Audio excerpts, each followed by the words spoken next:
1-4, identify the like terms. Number 10, we just simplify. So let's take a look here. We have 3x plus 2y plus 10. Are there any like terms? Well, let's color code this.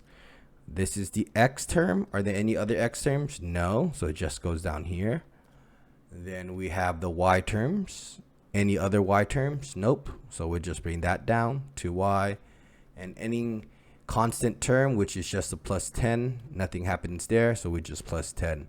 So that's how it is. This would be already simplified. Okay. All right, let's look at B. Here we have the n term, 4n, and we have a plus 17n. These two go together. 17n plus 4n, 17, 18, 19, 20, 21. So that becomes 21n.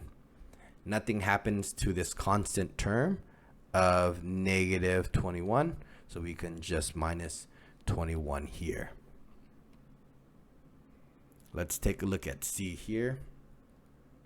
We have the x term first, then negative 7x, and the plus 6x. Together, this makes negative 1x. Then we have the constant term, which is a negative 21, and a negative 4. That becomes negative 25. No one really writes that 1 in front, so you can just write it as just negative x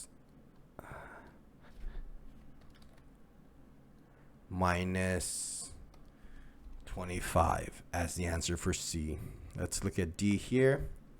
We have some like terms for the A. So we have negative 5a and negative 2a. This becomes negative 7a. Then we have the plus 30. Okay. Nothing happens there. That's just our constant term. So we can just write plus 30. So there you go. That's all you have to do here when you have to identify the like terms. They are your variable terms. So each letter is their own term, the x, y's, and then you have your number, which is just your constant terms as well.